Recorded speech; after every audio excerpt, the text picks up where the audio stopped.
Yes, you guys, welcome back. I'm Nini FC, this is Blue Lions TV, and today we have some more news to break down and discuss. For this video, I'm going to focus on two stories only, and for one of the first stories, we're going to discuss Barcelona wonder kids Ilaix Moriba, as reports are suggesting that we may have offered the player a contract already. To move on, we're going to discuss Matt Law's big report as well, where he gives us more insight and up-to-date news surrounding our interest for Lukaku, who at this point in time, it's looking like Lukaku is now the #1 striker we want to sign, even over Erling Haaland. And on top of this, you guys, there are some surprises when Matt suggests that certain players could be made available for sale if the right offers were to come in. So we have a ton of things to break down, discuss and get into. Of course, I have released another News Daily video already. Make sure you guys stay tuned for that as well and give that a watch too. And of course, if you like today's video, if you like the content, if you like the fact that I'm back, then you guys smash that like button, man, show us some love.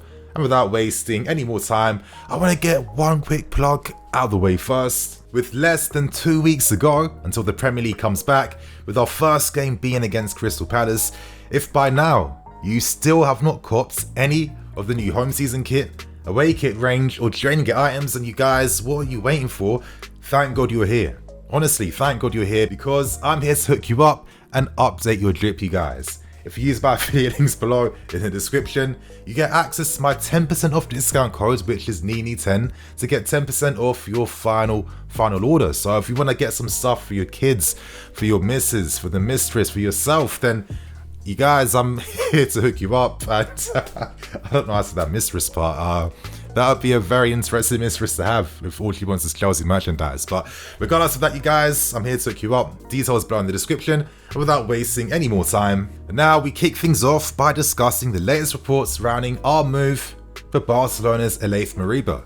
Now, before I can give you guys the news story, I have to give you a bit of backstory so you can understand what's happening right now. Of course, Barcelona are trying to get Moriba to commit to signing a new deal. What's quite interesting is that, as a teenager, he already signed a really expensive deal for a teenager where he was earning up to €2 million per season. He's only just turned 18 years old. This deal was signed a while back, and obviously naturally now that he's been getting more first team minutes playing for Barcelona. Last season he got about 14 appearances under Koeman. Naturally he wants to push on and just elevate his career. Now, the issue is Barcelona's contract offer hasn't been deemed good enough, and of course Moriba is entitled to refuse a deal if he doesn't think it's good enough for him. How have Barcelona reacted to this? Well, instead of allowing Moriba to currently train with the first team squad during pre-season, he's been forced to go with the reserve team as a punishment for not accepting the contract offer. Now, for me, this is an absolute disgrace, and it really sums up all the poor decision making that's been synonymous with Barcelona over these past 5 years. It's been non-stop L after non-stop L, you guys. It's terrible. And now that you guys know the backstory, this is where things kick in with the reports today. Now, they're suggesting that we have made contact already for Moriba. They're saying that we presented the player a contract offer 2 to 3 times more. They suggest that we've offered a contract worth 2 to 3 times as much as what Barcelona have offered the player. And the report states that we are willing to make an offer right now to sign him, or we're also willing to wait for his contract to expire at the end of next season to sign him on a free. Reports keep saying from Mundo Deportivo that Barcelona fear that we've already spoken to the player and offered him a great deal, and the report ends by saying that Moriba has until this Sunday to decide what his future is going to be. Right now, you guys, it's time to get my thoughts and opinions. I'm going to inform you guys and give you a bit of insight behind who exactly this player is and why we'd be looking at him in the first place. Now, Moriba has had a reputation now for a while.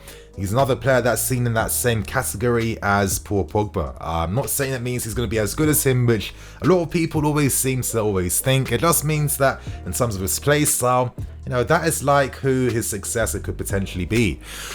Now with Moriba, let's discuss his positives first. I think the great things about him is the technical excellence. I mean, if you're playing for La Masia, that's something you've got secured in your pocket just like that. On top of that too, though, is some of the intangible stuff like his intelligence. That is a really good thing about this player. Positionally, from like offensive point of views, his positioning is very good.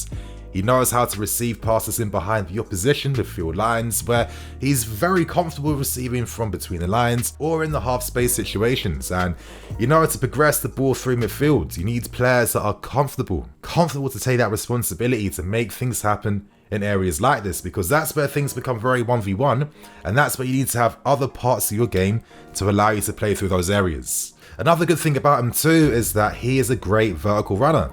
He's a player that's constantly looking to, break the lines, run forward, and is very good at carrying the ball. I think he makes like 3 or 4 dribbles per game, and he's a very exciting talent who, on top of all of this, can perform in many different midfield roles. Now, of course, this does not mean that he is like the perfect player. Remember, he's just turned 18 years old. There's still many things he can work on, he can still improve on. I think his defensive positioning, I separated defensive positioning and attacking positioning could definitely be a lot better. I think that at times maybe he's not as compact in the team shape. He does this cover thing at times of allowing runners in behind him too. And maybe another thing would be too that maybe he's a bit conservative with his passing. Now, when he attacks, he likes to carry the ball and bring it forward, but sometimes you have to just release it and let the ball do the talking for you. Of course, if we're looking to sign 18-year-old midfield players from other clubs and close off opportunities for the players from our own academy, that's always going to be a conversation. That's always going to be a talking point. And it would be quite disappointing because we have so much talent right now that for me, it is worth just giving a pathway and opportunities to test it out to see just how good it is, you guys. So right now, we end things with the other big, massive report today. This came courtesy of Matt Law, and in that sense, this was just like a massive news info dump. Now, I'm going to link the article in the description below. I suggest you guys click on that, support Matt Law for bringing us the news. Otherwise, how can I talk about this story today? And it only feels like the right thing to do. So let's just break down some of the stories revealed by Mr. Matt Law today. He starts off by saying that yes, Lukaku's arrest is real, reiterating a story that's been coming out for many tier 1 journalists throughout this day. He reiterates that Kounde is priority number 1. He is the guy that we are the closest to signing, the player that we really want, but he did mention that to sign him, players have to be moved on first. And it brings up a point that I've said time and time again, but one of the main things in this video in particular is that we have to release players first before we can sign maybe the upgrades or the players the club wants. Last season we signed Ben Chilwell quite early. In the end, we were left with 3 left backs in the team. Now, due to that, it meant that we were never going to be able to get the values we wanted for either Marcos Alonso or for Emerson, and still, even with this window about to close in less than 1 month's time, these guys are still at the club, and the club have tried every summer now since they all signed to get rid of them. So, that's a situation that we can't afford to be in. Now, Zuma plays a big part because the club have offered players like Kennedy, which was revealed by Nizar Kinzela from Goal.com, a very interesting one. Sevilla turned that down. Players like Alonso, Emerson have also been offered too. However, it's only Kurt Zuma that Sevilla would be particularly interested in. The issue from that though is that Zuma wants to stay in London for his family, and yes, I know how selfish of Kurt Zuma to decide to have a family and have kids. I mean, shouldn't he have just prioritized his career over them and make all us Chelsea fans happy? I mean, you guys know what type of nonsense that is, but yeah, of course, he has his responsibilities and he is set on remaining in London. So regardless, it does feel like that deal is not going to be affected by anything, because essentially if we sell Zuma, we can reimburse that money into the move for Kounde. Moving on though to Haaland and Lukaku. It does seem like right now the biggest stumbling block in this deal for Haaland is Borussia Dortmund, who just don't want to sell. And for me, it's crazy that they could potentially say no to an extra 100 million, or even an extra 75, extra 50 million. How many times in football have we seen players who clubs have refused their sales and windows? I'm looking at Belotti, for example. Torino wanted stupid amounts of money after his first successful season. Fast forward to the present day, and is his value the same at all? Absolutely not. It happens time and time again. So could Dortmund pay the price for that? I mean, I guess we'll find out, you guys. So that is that situation. This now moves us forward to Romelu Lukaku. And it's reported that the club are hoping to use and exercise the great relationship with his agent who is Federico Pastorello. He's had many clients that have, he's brought to the club. The club have worked alongside him for many deals too. It makes a lot of sense, but it does seem that Lukaku is not really too fixated on signing for us like that. And in my opinion, if he was to sign for us, it would purely come down to the fact that Inter Milan could not say no to the money we offered. If that was the case in Lukaku, what could he really do? He's not going to say no to the deal if Inter Milan have, essentially sold him on. So I guess maybe that's the situation the club are hoping for. Now, the valuation Inter Milan want is a valuation that is deemed way too high. And it's funny because I told you guys this, I think a few months back, where the club will never make Lukaku like the club record transfer like that. Not by a massive margin. They're not going to do that for some reason. I don't know why. So I guess we'll find out what will happen with that situation. Could it come down to offering players again? Because it seems like for every deal we've attempted this window, we have offered players as part of that deal. So, this story will intensify because the club, it feels like they are very desperate now to get a striker, because it seems like no one knows who could be the striker in this window. To move on though, you guys, the news doesn't stop there. We got some more information in regards to players the club are open to selling. Now, one thing I want to say is, and it's one thing I've seen on socials right now, it's just this Chinese whispers thing of people always misinterpreting really clear information.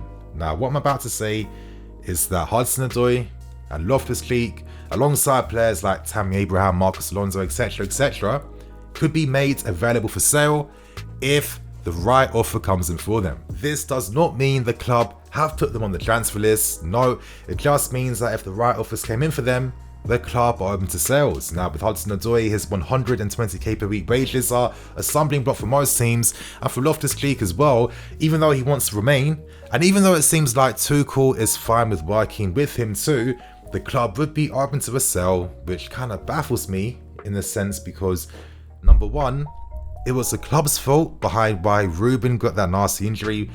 Playing a friendly like that before a massive, biggest game of the season, European Cup final against Arsenal, it makes no sense. And then number two, after seeing how well his progress was, or the work he was putting in to get back to full fitness, some very hard work, you offered him a new deal worth around 150k per week. So it's just why? What was the point?